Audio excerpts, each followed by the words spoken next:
दोस्तों नमस्कार। अब की बार हमारे सभी भूतपूर्व सैनिकों को जब आपका तीसरा रिवीजन होगा तो उसमें आपको पूरी की पूरी पेंशन दी जाएगी, यानी कि असली वन रैंक वन पेंशन दी जाएगी। साथियों, अब की बार अब की बेसिक पेंशन की अगर हम बात करें तो 4 से 4,500 तक पेंशन बढ़ोतरी बेसिक पेंशन में होगी। और उसी के लिए यहाँ पर आप देख सकते हैं इंडियन एक्स सर्विसमैन मूवमेंट के द्वारा 1 जून 2024 को अभी अभी का ये लेटर है। आपने किसी भी चैनल पर नहीं देखा होगा, सबसे ताज़ा खबर है, बहुत बड़ी अपडेट है इंडियन एक्स सर्विसमैन मूवमेंट की तरफ से, आप देख भी सकते हैं। Equalization of one rank one pension due with effect from 1 जुलाई 2024। जी हाँ दोस्तों, मसला उठ गया है OROP 3 का। और OROP 3 में सभी उन पेंशनधारकों को फायदा होगा जो OROP लाभार्थी हैं। इस लेटर में क्या कहा गया, सबसे पहले देखिए, honourable prime minister Shri Narendra Modi को ये लेटर लिखा गया है। और इस लेटर का जो सेकंड पेज है वो बहुत इंपॉर्टेंट है। उसमें क्या क्या दिया गया है, क्या क्या कहा गया, वो एक बार जल्दी मैं आपको बता देता हूं। साथियों, बहुत ही बड़ी अपडेट है, वीडियो को लाइक कर दीजिए, अपने साथियों के पास शेयर भी कर दीजिए।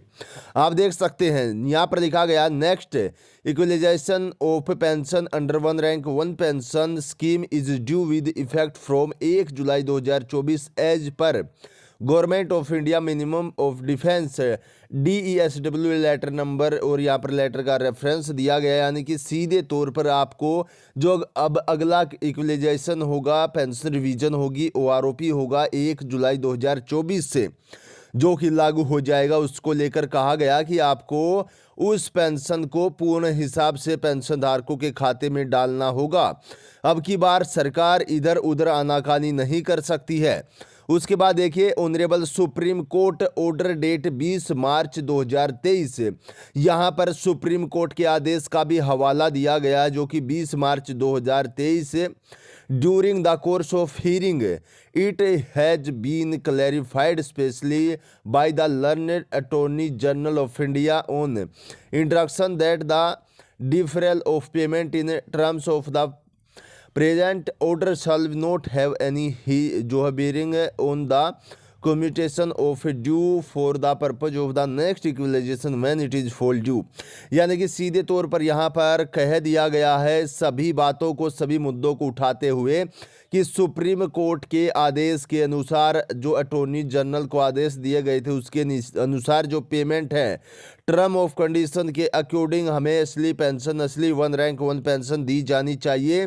और क्या क्या इसमें बताया गया है, urgent and important anomalies which need to be corrected and incorporated for the equalisation with effect from 1 जुलाई 2024। यानी कि बताया गया कि किन किन गलतियों को अभी सुधारने की ज़रूरत है तीसरे रिवीजन में, और हमारे पेंशनधारकों को क्या क्या फ़ायदा होना चाहिए। देख सकते हैं, this had not been incorporated while implementing OROP 1 वेनर pension were calculate at average of maximum and minimum pension of base year 2013 causing reduction of pension of JCO ORS the same need to be corrected while the working out OROP pension। यानी कि सीधे तौर पर जो base year माना गया था OROP 1 में 2013 को, उसमें ध्यान में रखते हुए उसमें बहुत सारे पेंशनधारकों को ठीक तरीके से जो पेंशन नहीं मिली।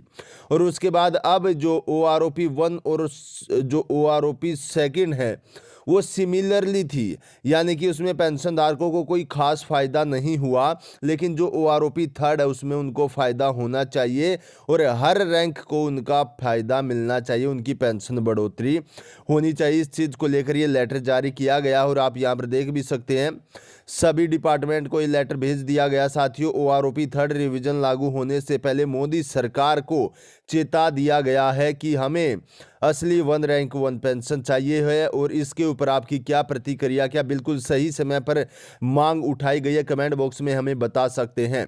आज की वीडियो में इतना ही। सभी हमारे साथियों को नमस्कार, जुड़ते रहेंगे। जय हिंद।